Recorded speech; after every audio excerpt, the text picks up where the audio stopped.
Hi there. I'm Matthew Sheffield. Thanks for being here for another live broadcast of Theory of Change.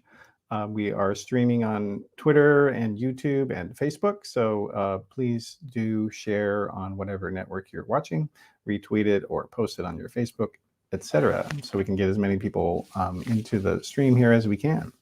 And before we get started today, I just wanted to remind everybody that Theory of Change is part of the Flux Media Network, which is a new website and podcast network with in-depth coverage of media, politics, religion, and technology, and how all those things intersect. So please do check the sign out at flux.community. And if you want to go directly to the Theory of Change webpage on there, you can go to theoryofchange.show and you'll get directly to the episode archives. And we try to do transcripts and video and audio of everything. So whatever your preference is, we are sure to try to satisfy it. So please do check that out. And then if you do like what you are seeing or reading or listening to, you can go to patreon.com/discoverflux to support this show. And thanks very much to everybody who's doing that currently. We definitely appreciate it a lot. So, all right. So with that little housekeeping out of the way, let's get into today's show topic. Contrary to the predictions of political consultants and commentators, both of America's two major parties have continued to be politically relevant since the GOP broke a decades-long congressional losing streak in the 1994 midterm elections. The American government has been closely divided ever since that time, with each party taking trifecta control of the government only a very few number of times. But even when they did have the trifecta, that is, control of the presidency, Senate, and the House of Representatives, neither party passed much significant domestic policy legislation aside from some tax cuts by Republicans and the Affordable Care cut by Democrats. Now, fast forward to the current moment, President Joe Biden has seen his approval rating among fellow Democrats fall recently, as some of his own voters have become dissatisfied. Biden's more left-wing critics have faulted him recently for not delivering on promises, and they've cited public policy polls showing that the public supports their ideas like free college education or universal health care coverage. But they haven't been able to enact these policy ideas. Meanwhile, on the other side of the partisan divide, the Republican Party has many of its own internal divisions, and they're not just about Donald Trump either. Polls have consistently shown that GOP voters don't really like any other Republican politicians besides Donald Trump. But other than wanting to live in the White House again, Trump himself seems to have no actual policies. In 2020, he refused to even create an official party platform for the Republican Party. And more recently, the Republican Senate leader, Mitch McConnell, refused to say what sorts of policies that he would pursue if the GOP controlled the Senate. It's a confusing situation. Republicans won't talk about policy, and Democrats can't enact it. So what's going on here? Joining me today to talk about all this is Dan Cox. He is the director of the Survey Center on American Life, which is a project of the nonpartisan project of the American Enterprise Institute. And it focuses on original research and polling about cultural, political, and technological change in American society. And before that, he co-founded the Public Religion Research Institute. And so we're happy to have you here. Oh, and he's also a contributor to the website 538. So thanks for being here today, Dan. Glad to be here. All right. Well, so there is a lot to talk about here today. And this is an important episode because I feel like, on a show devoted to discussing how different political actors conduct change, it's also important to talk about how people have failed to change. So let's maybe first start off, though, with this idea that Republicans don't. And you wrote recently for 538 an essay talking about how Republicans they don't seem to be concerned with majority support for their ideas. And so they don't really talk about him anymore. Like, what do you mean in terms of policy ideas in that regard? Yeah, so I mean, I think if you look and you mentioned this in your intro at the Republican agenda, I think a lot of Republicans and independents and Democrats would wonder just what Republicans are going to do if they win the House and maybe the Senate in 2022, which seems at this point very likely. And you mentioned that Donald Trump, there was no platform in 2020, and I think that was by design, right? Like Trump didn't feel like he needed. Trump is the farthest thing from a technocrat as you could get.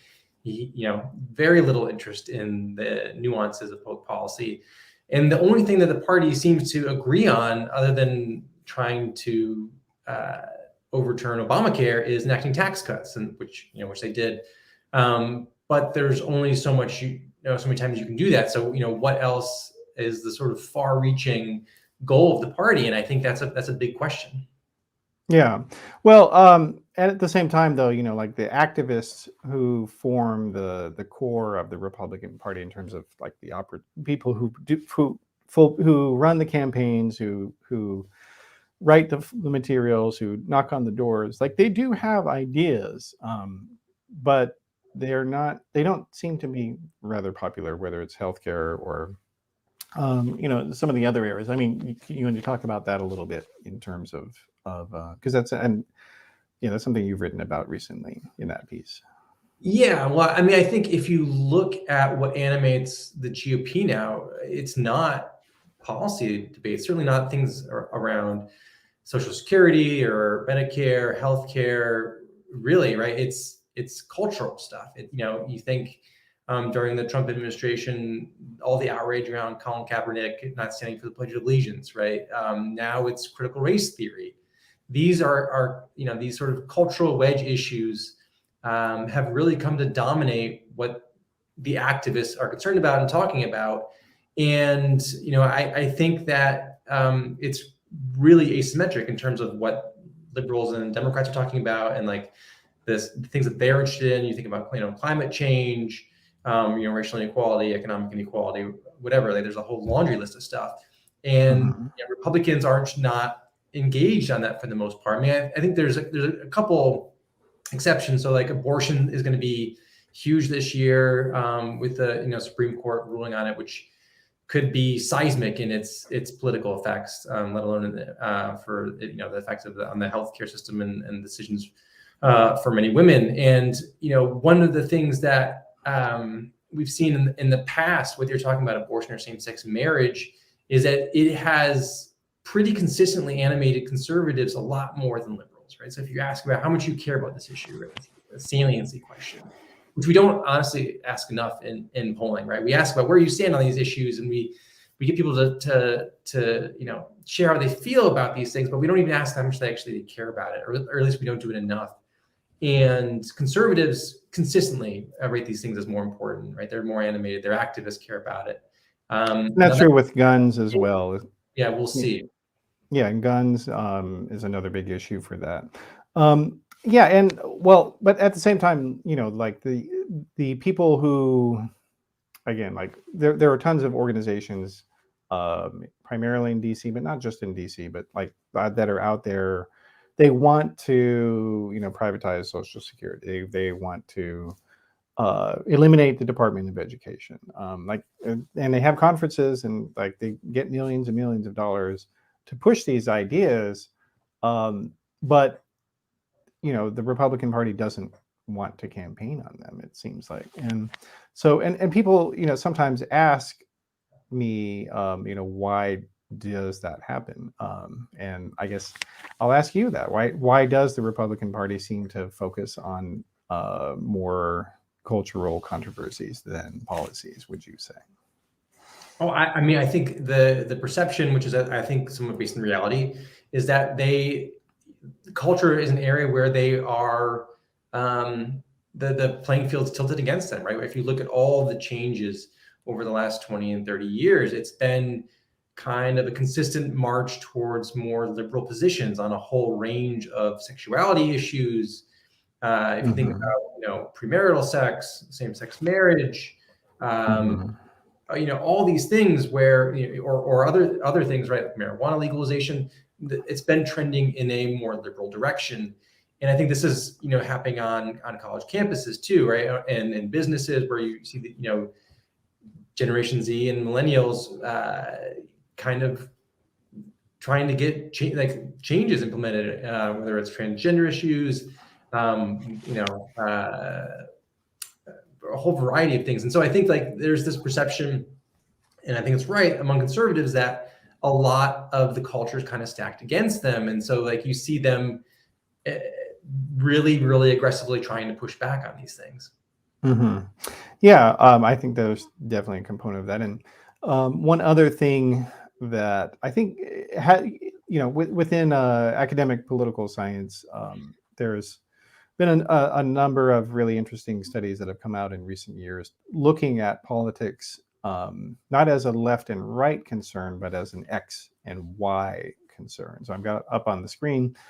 There's several different scholars. This is one of several that I could have put up. But basically, what they're showing is, for those who are listening, or if you can't read it on the screen here. So basically, how it's plotted on the graph is that you've got the x-axis in the middle, where that is on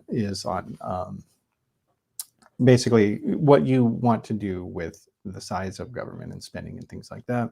And then the y-axis, or up and down, is how you feel about cultural controversies.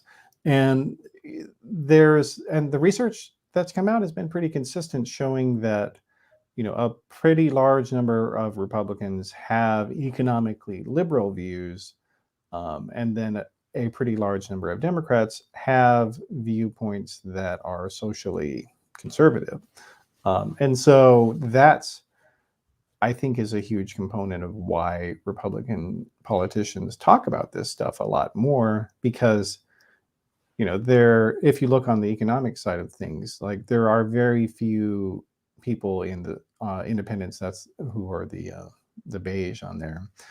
There's not a lot of independents around the right side of the economic spectrum, and a lot of Republican voters themselves are on the left side of it. So it's easier. You're more likely to find people who are receptive to what you want to say if you talk about cultural controversy, seems like.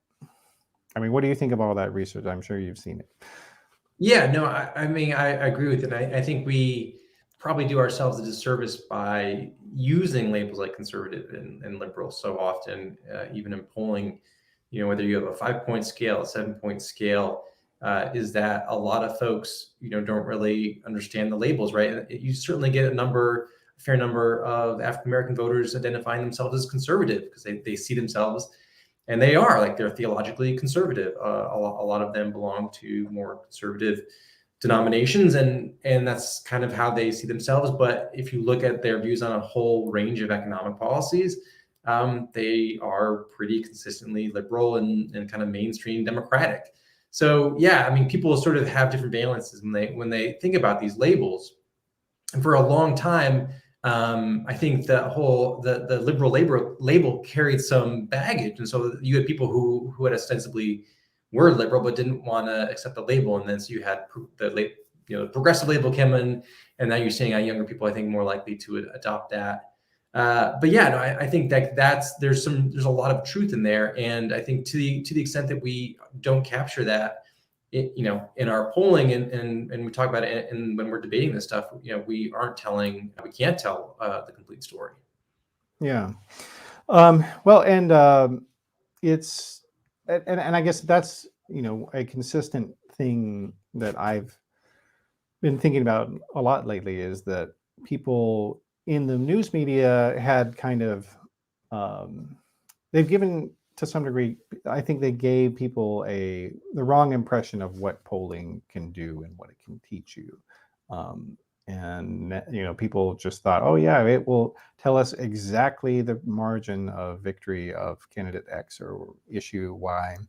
But that's not really what the point of it is, right? Right. Yeah. I mean, I think we have wildly problematic expectations about what polling can accomplish and what is designed to accomplish. It wasn't designed to predict the future. Pollsters aren't oracles. We can look at a certain set of questions, and depending on how well we write them, depending on how well people are able to interpret them and willing to answer them, we can tell you what's going on right now and what people are thinking about what issue X or what their behavior is. But for predicting human behavior, that's incredibly difficult. It's complex. It's influenced by a whole variety of different sources, including the people all around you, right? Like one of the things that we often attribute behavior entirely toward, to your individual characteristics. So if you're, white, if you're wealthy, if you live in a rural area, right? These are all individual attributes, and they are determinative of various political behavior. But no one else matters, like the people in your social network, people around you, people you live with, and that we don't measure often enough. I've done a lot of work measuring social networks and trying to understand how that matters. And people with only Republicans in their network behave very differently than people with only Democrats in their network in terms of not only how they vote, but what they even believe. I wrote recently looking at willingness to get vaccinated, right? And there's been a whole host of stories about how it's been so politicized, and it has, right? Like, Republicans are in Republican-leaning counties far less likely to be vaccinated than those in liberal and Democratic-leaning counties. But no one's a stronger predictor than ideology or party is whether you have friends or family that are vaccinated. If your social network is almost entirely include people who are vaccinated, the odds that you are vaccinated is extraordinarily high. So I think like those parts of it we don't typically measure because it's expensive and it's difficult, and so I get it. But I think it's important that we understand that these things matter as well. So not just these individual attributes, but sort of the entire sort of social context. Yeah, well, and even something like that, it's often hard to distinguish between cause and effect as well. And so, like, even if you're running a regression analysis or something like that, that doesn't actually necessarily tell you whether something was a cause or a coincidence. Or an Sure, effect. right. There's selection effects, right? The kind of people who like the kind of Republicans who would have a lot of Democratic friends and family are probably very different than the kind of Republicans who would have no Democrats in their social network, for sure. Yeah, well, and one of the other issues I think that's not talked enough about in the discussions of polling that we have in popular media is that we're relying on self-reporting, and in the field of psychiatry or psychology or sociology, those, like, there are people who do nothing but analyze the problems of self-reporting and how it can be unreliable. I mean, just can walk for the audience who may not have heard of any of these issues. Can you walk us through why self-reporting can be problematic? Sure. So for something like religious attendance or voting behavior, these are and have traditionally been viewed as socially desirable behaviors, right? So we, at least historically, traditionally, we wouldn't look as highly on someone who didn't attend religious services or didn't vote, didn't participate in politics generally or civic life. And so, people might inflate their actual, we don't say lie, but essentially, like, they're misreporting what they're doing. And there's been a variety of explanations about why that happens, but the most important for people to probably know is this idea of social desirability bias, that you want to sort of present the most positive idea of yourself, and part of that will be how you present yourself and how you answer these kind of questions. I think another really important part of this debate, and I think one of the things that we're all kind of struggling with, is, are we getting the right type of folks, right? So there are some folks that are just harder to get to answer survey questions or surveys at all. And one of the things that I think that happened in both 2016 and 2020 is you had folks who were just unwilling to participate in surveys, right? And this always happens, but I think what happened in those two elections is these folks were instead of having kind of more neutral political opinions or in aggregate, they cancel each other out. They actually tended to be much more strongly supporting Trump. And something that I looked at, after the 2020 election was just who these people were. And one of the things we found is that people who were kind of socially disconnected, civically disconnected, folks that were less likely to participate in surveys disproportionately supported Trump. So if they weren't included in samples, we weren't interviewing them, we weren't hearing about their views and voting preferences, leading us to I think miss, or at least leading some of the surveys ahead of the election to understate or undercount Trump's support. Yeah. Well, and the other thing also is that a lot of times, when you ask people to assess their ideology, or you ask them, do you support policy X? They might not even know what policy X is, but they might give you an answer. And that can be very problematic. And so I mean, when people do like party identification polls, or asking people, are you a conservative or liberal or whatever, these can be very inherently problematic, and it's tough to know what you're getting with the results, even if all the numbers or statistics, the formulae are correct. The X factor is you don't know what the person on the other end of the question, what they actually think. Yeah, right. And I mean, I don't want to spend the whole episode talking about the problems of polling, right? I think in general it's pretty accurate, but I think you're right to point out there are limitations. And just recently, the Pew Research Center published this report that showed that there's something called, I think it's called acquiescence bias, right? It was this folks wanting to be agreeable and helpful. So if you ask them an agree or disagree question, they're more likely to load into the agree side than if you ask the question differently, right? So if you said, should we have a foreign policy posture that prioritizes, showing a strength, or should we be more, diplomatic and working with allies? And if you ask those as agree, disagree, you can get, as separate questions, you get a majority of people saying, I agree with both those. But if you pair them against each other and ask, are you more closer to this or this, you get a pretty significantly different story.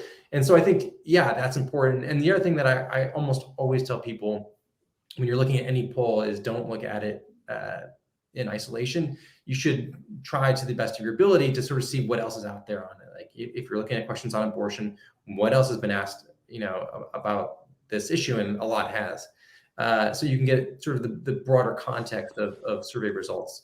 And if asking them differently, look at how people are asking the questions. If you should never trust any poll where the pollster is not willing to provide all the information about how the poll was conducted, the methodology, and the actual question wording. Yeah, no, very true. And speaking of Pew, one of the projects that they do, and they do a lot of great polling, of course, but one of the ones that they do that's fascinating and I don't think gets enough pickup is they do a survey every few years with a massive sample, where they try to subdivide the coalition members of each of the two major parties. And what they find is often very interesting, and it should be looked at a lot more. And so I'm just going to put up on the screen. So they've done one they do with them for both parties. And up on the screen, we'll talk about Republicans just very briefly then. So they've got different groups here. Faith and flag, as Pew calls them, is basically people one would associate with like the traditional religious right. Like they think that America's a nation for Christians, and Christians should rule America. And they also have economically conservative beliefs as well. Then over here, but faith is more important to them than anything else. So that's 23% of the Republican Party.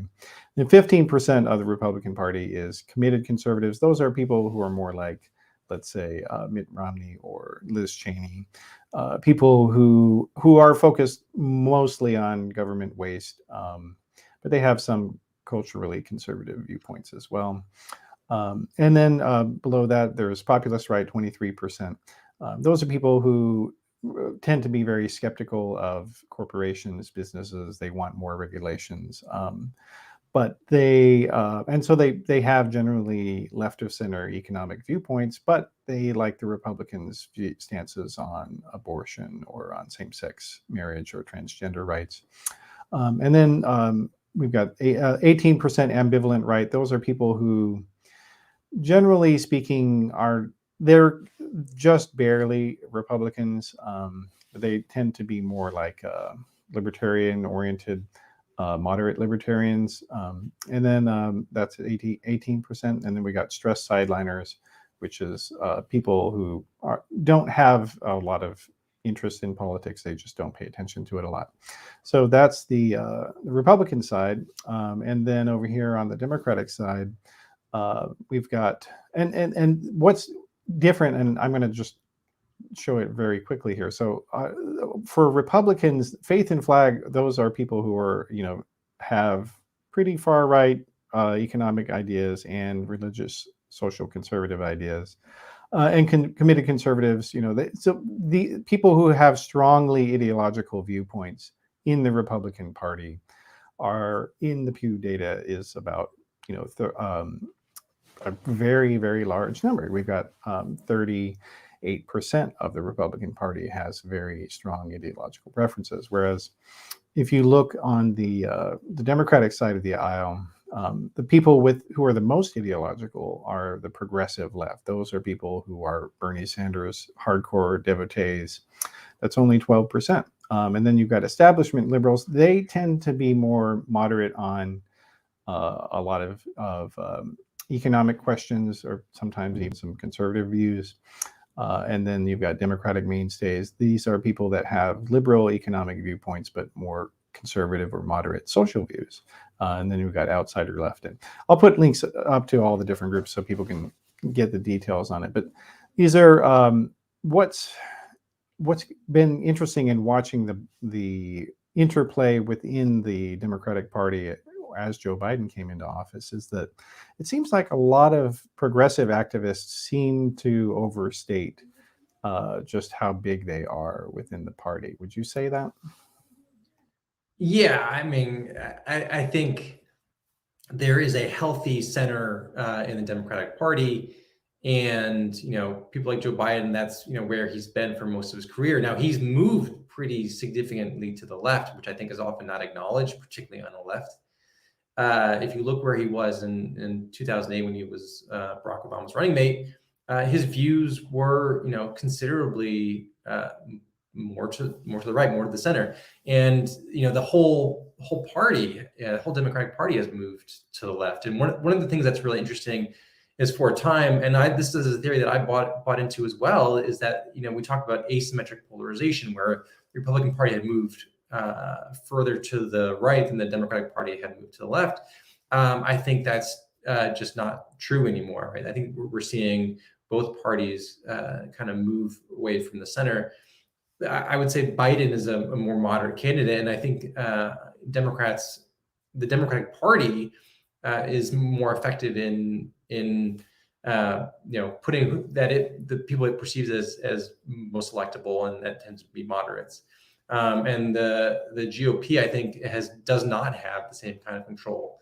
I mean, just look at what Trump came in, wasn't even a Republican for a long time, or at least till recently, and then he ran the tables. And so I think like that, there's a pretty significant difference in the amount of control. And the other thing is there's a really important constituency within the Democratic Party that is more moderate and conservative, and that is Black voters. And also, to some extent, Hispanic Christians.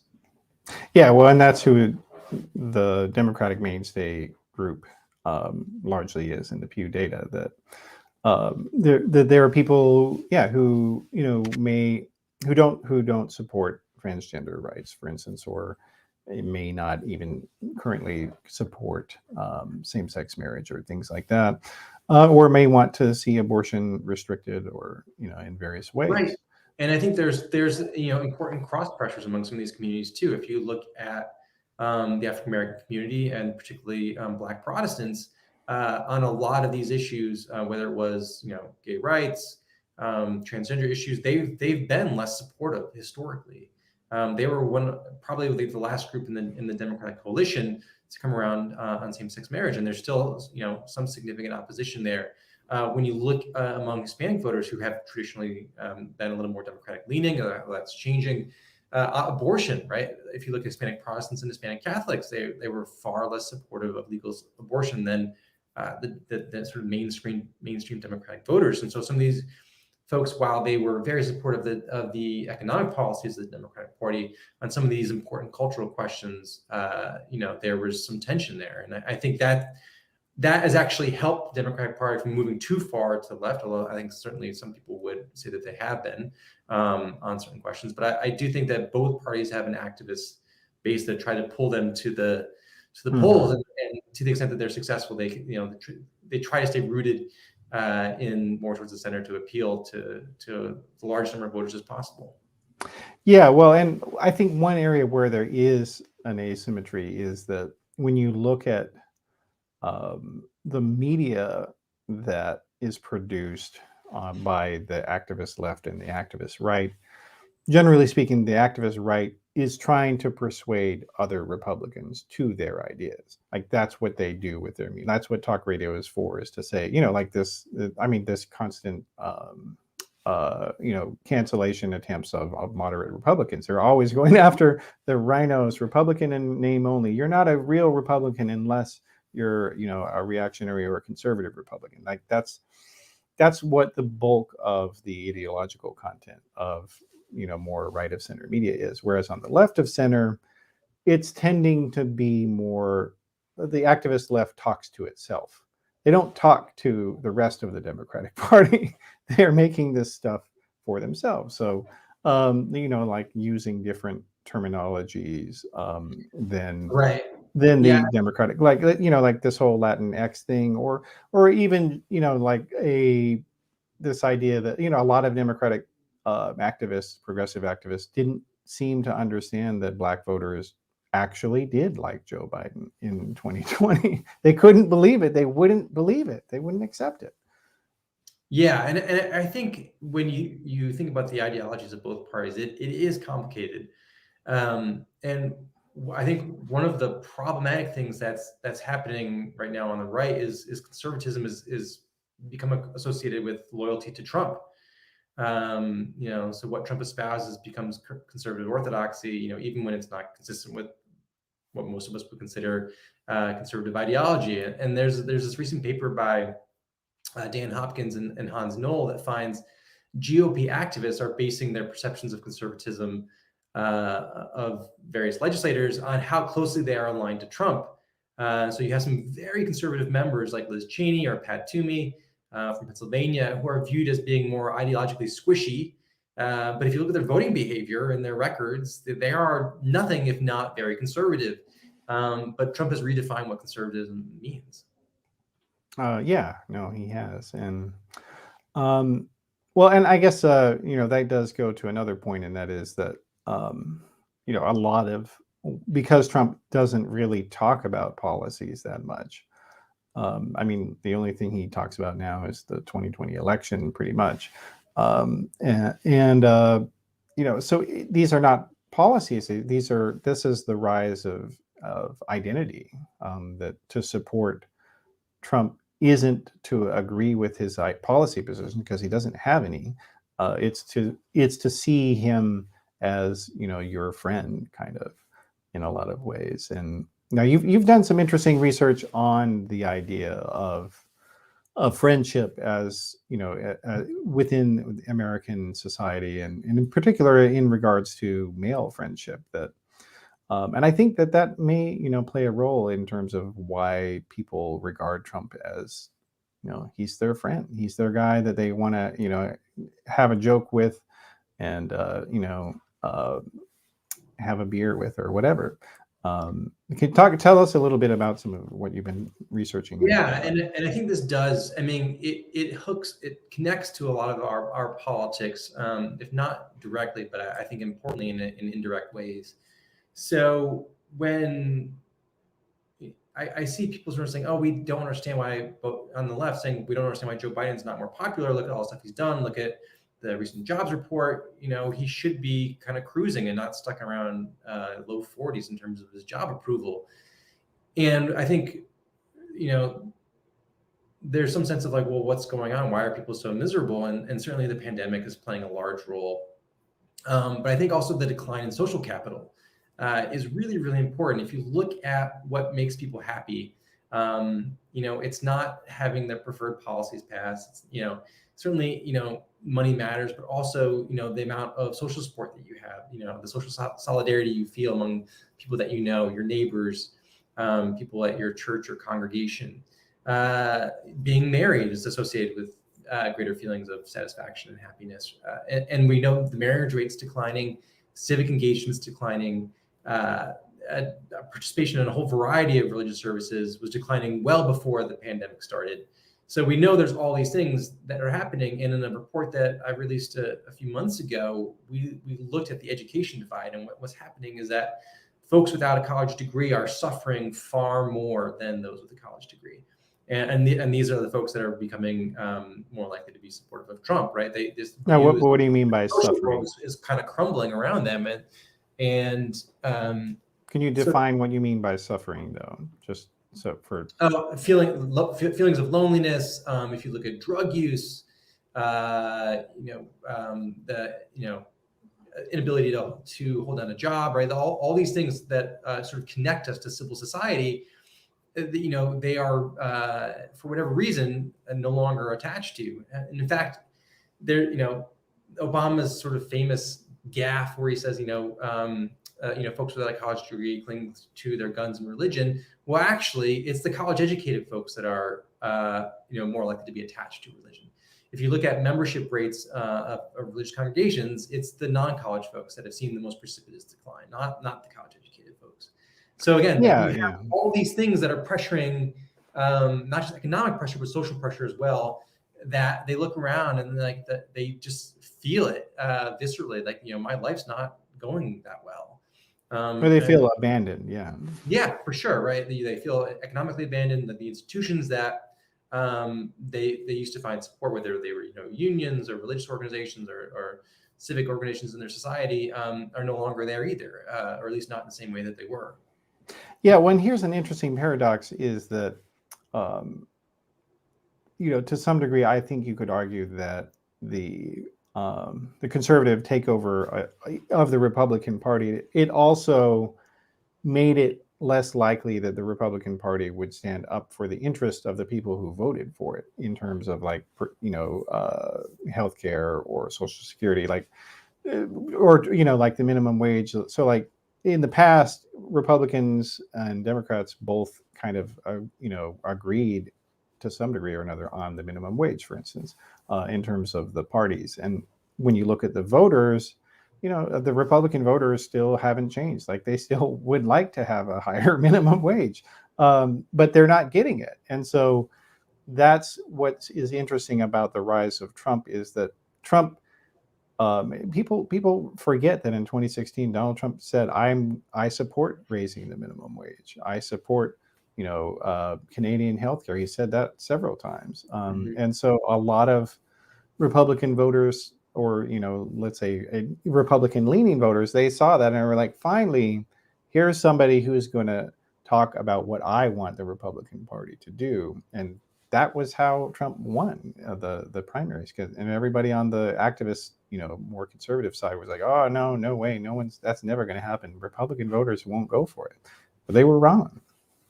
I think something else, that happened with Trump is, he very clearly, articulated and identified who he was against, right? I think, all the stuff of we don't, Trump didn't lay out an issue agenda. He was not associated with particular, issues per se. But he said, I'm going to take on these elites that you hate, that have been screwing you over. And that really resonated. And I think it's one of the real problems with tribal politics. We talk about that a lot, right? We're politically polarized. We're in these two tribes that don't talk to each other. We don't like each other. But that to me is not the most serious problem there. The problem is that membership in our tribe is defined not on a shared set of beliefs or values. They're defined by how much you hate the other guy. And that's really what I think where we've, things have gotten off the rails. There's some great work by political scientist Liliana Mason, and what she identifies is there's been a kind of a social sorting and stacking where multiple social identities are being reinforcing the political cleavages, right? So if you're white and an evangelical Christian, you are much more likely to be a Republican today than was true a couple decades ago. If you're young and you're atheist, your odds of being a Democrat are astronomical. And so I think like as these social identities, and the same is true with rural and urban, we're seeing the same some polarization along geographies, and I think that's allowed this kind of really toxic tribal element to take off, right? That so much of it is based on social identity and who not who you are, but who the other person is not. Yeah. Well, and now that was something that you were one of the few people who noticed that in 2010 and with the Tea Party movement. You and a couple of colleagues, when you were over at the Public Religion Research Institute, that you guys did a poll about the Tea Party. And at the time, a lot of people in the news media, there were these endless series of articles about how the Tea Party was the libertarian moment in American politics, and this was a revolt against spending and things like that. But that wasn't what you guys found, quite, was it? No, right. It wasn't this kind of organic movement against larger government. If you look during that time period, in fact, views about the size of government, I don't think changed all that much. We do see kind of predictable shifts in views about the role of government in society, something that the political scientists call thermostatic opinion. So when Republicans are in control of government and enacting policies to reduce the size and scope of what it does, the public generally becomes more supportive of increased government involvement or activity. But when Democrats are in charge, the public tends to be more supportive of reduced government spending. But philosophically, right, most Americans are pretty supportive of an active government. If you look across a range of different issues, they may not trust government, they may think the politicians running it are corrupt, and not have any very nice things to say about the bureaucrats that are administering some of these policies, but they still support what it's doing, right? Support for universal health care garners a majority of support. Medical leave, parental leave, like these things are all pretty popular. Increasing the minimum wage you talked about earlier, that's popular as well. And so, there's simply not that many people that are ideologically committed to smaller government, like the libertarians. They're very, very small. Yeah, well, and in your report about the Tea Party specifically, though, you guys found that 55% of people in your survey had said that America is currently a Christian nation, and then 37% said that it had been in the past. So literally only 7% of Tea Party respondents said that America had never been a Christian nation. And it was a significant finding, I think, and because it showed that this was to a very large degree kind of a Christian identity movement, and people didn't see it that way at the time. Why do you think that was, or how did they miss that? Yeah, well, I mean, I think that some of it is about sort of the kind of promotion and perpetuating narratives of a lot of the Tea Party organizations. So they were drawing a lot of their supporters from, sort of current or former Christian right organizations or the movement. And I think that, was a big part of why they were successful. They had kind of people who were already, invested in, being active in politics, right? So that this wasn't like a new group of folks they had to sort of bring into the system. These are people who have been active for, considerable amount of time already. And so I think like some of it was about, there's a narrative that got set, and then the media were difficult to dislodge. Like once they have a narrative they like, they tend to run with it. Yeah. Well, and in terms of the identity, it's it's interesting also that I don't, you see in the, speaking of the press, I guess you see a lot of the discussion. It seems like most of the discussion of so-called identity politics tends to be examinations of whether it exists in the Democratic Party or not. And like, there's just no discussion about what, where did identity politics were effectively invented by the conservative movement in the 1950s. I mean, that, or let's say Jerry Falwell and friends in the 1970s. I mean, that's pretty much what it was for the most part. What do you Yeah, I think? mean, I find it kind of unhelpful, right? The whole idea of like identity politics. Yet both, it's part of both parties. It's the same thing with cancel culture.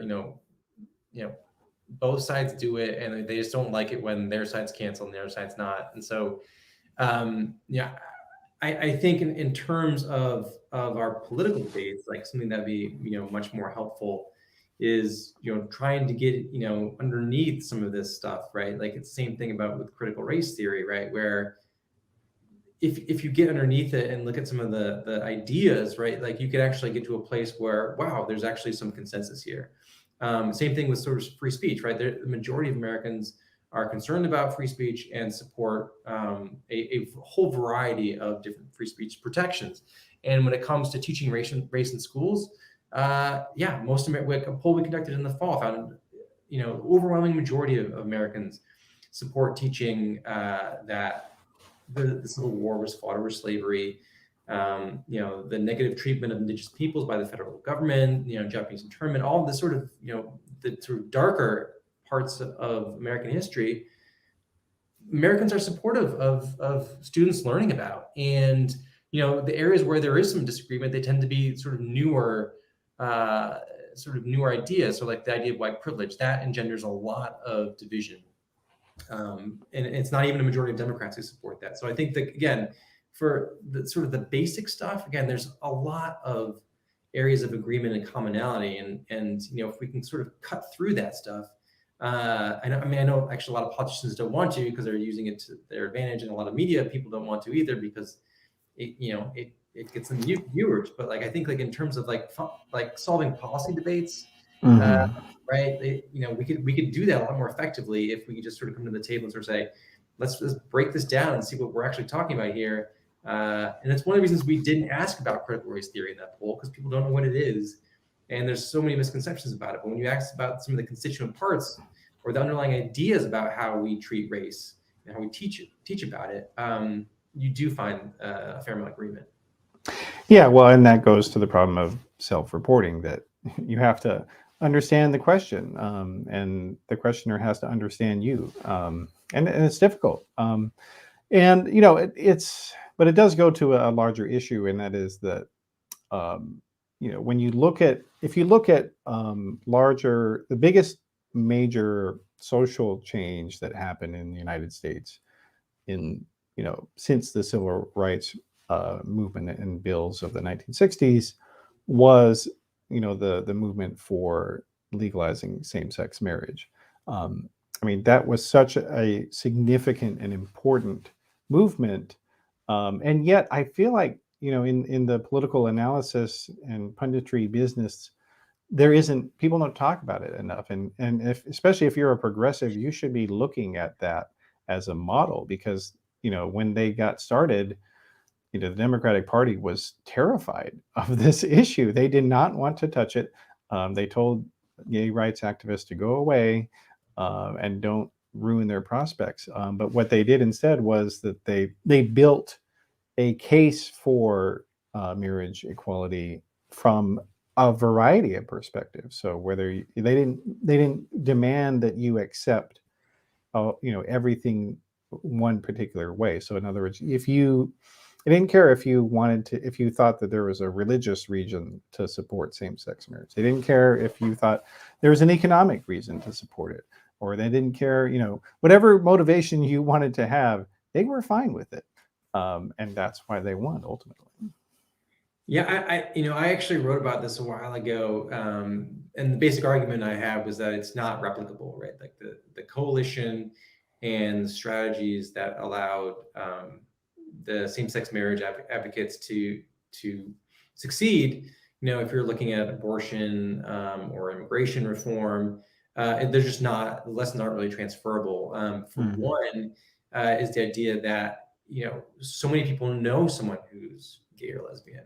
And gay and lesbian people are born into liberal families, they're born into conservative families, they're born into Asian, Hispanic, and Black families. And so just the fact that you aren't able to really socially segregate yourself effectively the same way you can politically or along any other sort of social identity was really important. The other thing is that what a lot of people don't realize, that even back in the early 2000s, when I think support was probably in like the 40s, most Americans thought that same-sex marriage was inevitable, that it eventually would be legal. And that is something that people have not thought about a lot about this other sort of more cultural and controversial legislation, right? That it's inevitably going to happen.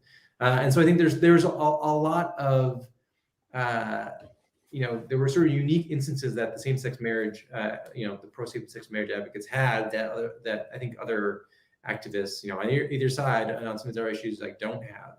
And so I think like that, it was a pretty unique moment. And the other thing that's really interesting about it is that liberals didn't care that much about the issue at the time. It was simply just not a galvanizing issue. If you looked at like where millennials were back in the, the 2000s, it was talked about as this was going to be the issue that would, bring this generation into sort of political activism. And yeah, I mean, they were largely supportive, right? They had people in their lives who were gay and lesbian who they loved, but it wasn't animating in the same way as it was for the conservative Christian, right, who opposed it. Well, yeah, but on the other hand, I mean, look, the thing about like guns, for instance, for the coalition in support or opposing firearms restrictions, that actually also is cross-cutting in terms of, like people of all races have guns, people of all economic backgrounds have them. Now, granted, there is a particular subculture that is, especially interested in guns, but that's it. I think that's an issue. And for a long time, the NRA pursued a strategy that was bipartisan, actually. I mean, they were big supporters of Harry Reid, for instance, and he supported them. But then they kind of... They were rural Democrats. Yeah. Well, and so, yeah, I mean, and you could, maybe that sorting sort of moved away from that. But I don't know. I still think that there are ways that if people do care about specific issues, that at the very least, they need to learn how to formulate them, an argument for them that doesn't pack in all these other assumptions. So in other words, if you want to support, keeping abortion legal, then, you need to figure out ways, multiple justifications for it. Or, vice versa. If you want to persuade somebody who's not religious that abortion is wrong, well, then you probably need to make non-religious arguments that abortion is wrong. And that's something that I think that specialization of media has kind of gone against that people are it's easier to have a small group of people who agree with you 100%, and than it is to have a much larger group who agree with you on 70%. Yeah, and again, the social sorting stuff is really strong and understandable in a way, right? So if you look at people with sort of diverse political networks, they argue more about politics. They can be, they can say they're less comfortable talking about politics, and that makes sense, right? If you have a diverse set of people you're talking about these things, yes, at some point someone's going to push back, and that can be an uncomfortable place. But it's we should get a lot more comfortable with it. It's so much more effective to have those kinds of discussions than throwing grenades around on Twitter, right? Which solves absolutely nothing. Yeah, well, it's certainly not a way to get your idea to become law. Yeah, but I mean, ultimately, though, the incentives that both parties have to do what would be better for them in the long term. I mean, so if Republicans wanted to have more voters, if Democrats wanted to have more voters, they would do certain things, but they don't do them. So, like, if Republicans wanted more voters, they would adopt more economically moderate positions and try to find ways of appealing to people who are not, white, theologically conservative Christians. And then if Democrats wanted more voters, they would have to spend more time on media explaining their ideas and explaining why, in other words, so there's a lot of casual support for democratic or progressive ideas, such as single payer, single payer healthcare, or the public agrees with a lot of progressive ideas, but they're not very passionate about it. And Democrats don't seem to want to build up that passion for some reason. It's interesting how neither party seems to do what they should if they actually wanted to build a lasting legacy. I mean, it's really interesting that, the lesson of the 2020 election was actually you don't need to do that necessarily, right? Like, the GOP, Trump improved his performance among Hispanic voters. And people are left scratching their heads, like, what is going on? And, I don't think it was about policy for the most part. There's other things. There's sort of cultural touchstones too. Hispanics remain one of the groups most likely to still believe in the American dream, the importance of education. They remain along with Asian Americans, among the most optimistic groups about the future of this country. And when you have liberals who are saying, "Oh no, things are awful," and I think there's sort of a cultural disconnect. I mean, I'm not saying that that's the only thing going on, but I think it goes to the point that even if you surgically developed a near perfect issue agenda to appeal to the widest swath of voters, I don't think it necessarily you'd end up where you think you would. And then the other thing to remember too on some of the polling stuff is that we often poll of the the adult population, 18 plus, but that is not the voting population for the most part. Depending on the election, you could be anywhere from like 25% to maybe 2/3.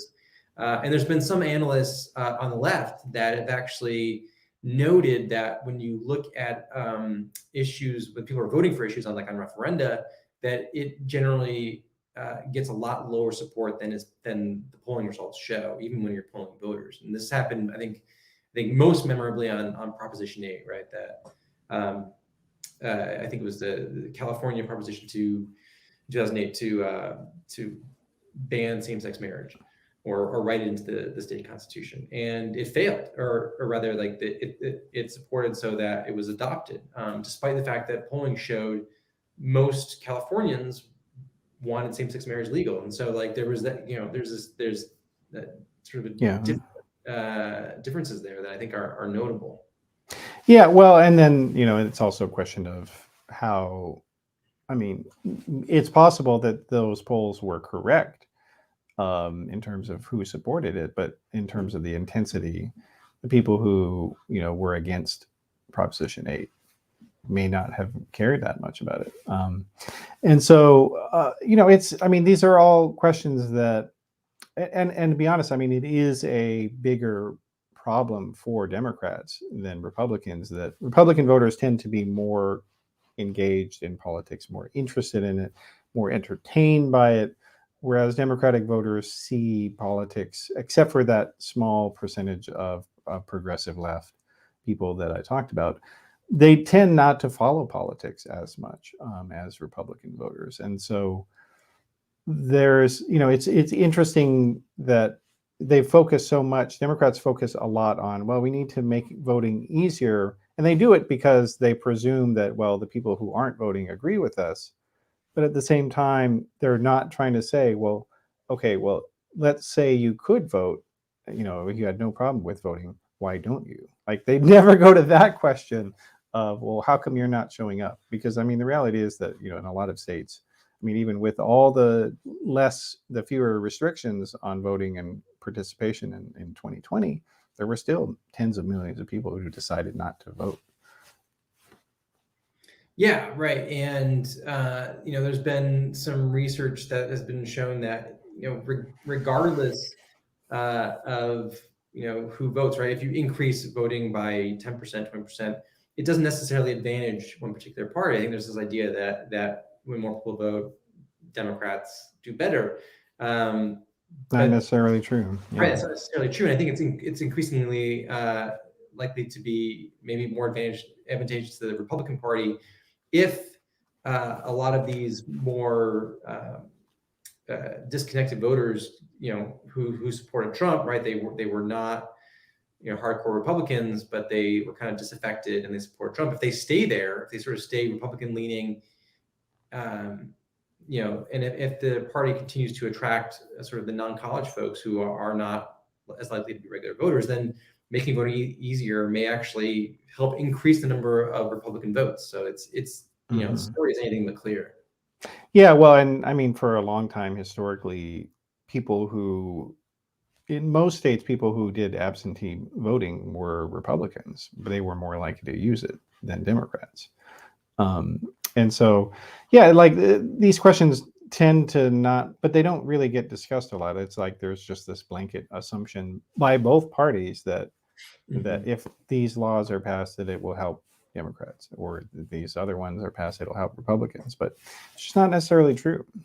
And at the same time, the percentage of non-voters, like what is it? Those non-voters, those non-participants, it's a very diverse group, both racially, religiously, in terms of age, and they all have different reasons for not participating. So it's possible that, it is possible, and that's kind of what happened with Trump. It seems like that Trump brought out a lot of people who didn't like either party, but especially didn't like the Mitt Romney style Republican Party, because they saw it as, that was the guy who laid off their father when they were a kid. And I'm not going to vote for that. But I will vote for a guy who, stands up for the working man. And, that was the dilemma that Trump solved for Republicans, it seems like, to some degree. Whereas with Democrats, they haven't tried to figure out very much in terms of why the people who might lean their way don't show up for them. I don't see a lot of discussion about that.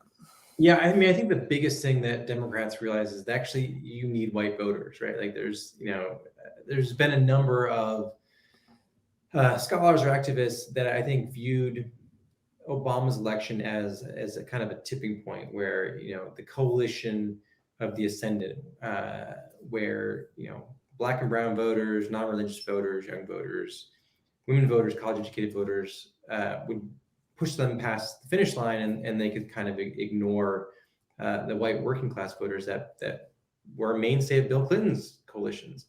And that's wrong. That is absolutely wrong. And I think the biggest thing I think the party leaders, I think, have come to grips with is, you still have to fight for these voters. And I think that's a good thing, right? I actually think it's a good thing that Trump was able to attract more Hispanic voters. I think, the worst thing that can happen is we become, a two-party system with white voters supporting primary one party and non-white voters supporting the others. I think that is really, really bad place for us to be, democratically speaking. So I think, both parties should compete for every vote, and I hope they do. Yeah, well, it's they certainly should. They certainly should, and it would be better if they did. All right. Well, we could certainly go on a lot longer, but I don't want to keep you here too long, so I appreciate it. Let me just give people a plug for you. So you're on Twitter at dcoxpolls, and people can check you out there. And then what is the address of the Survey Center on American Life? Tell us that one. AmericanSurveyCenter.org. Okay. All right. Well, great. Appreciate you joining the show today. And I'll make sure to put a link to all that stuff in the show notes as well. If you want to send me any of your more studies or something that you want people to see that we discussed, be sure to do that as well. So, yeah. Sounds great. All right. Well, thanks for being here, Dan. Thanks for having me. All right. Thanks. Bye. All right. Well, so that's the show for today. And these are topics that we're going to be returning to a bunch throughout 2022, looking at the limits of change within each political party and how and whether or not the parties understand their own voters, and how to make change and how change sometimes doesn't happen. And so we'll be going on that for quite a bit. So and I do appreciate everybody who's tuned in today, and be sure to check out the show. Theory of Change is part of flux.community, so please check us out there. And then you can get to the show archives at theoryofchange.show. And if you're interested in what we're doing here, please visit us on Patreon. Just go to patreon.com/discoverflux. And I really appreciate everybody who is currently supporting the show. It's I definitely need the help. So if you can help out in any way, and even if you can't support financially, you can help out by leaving a review on iTunes or somewhere else, because that actually helps people find the show.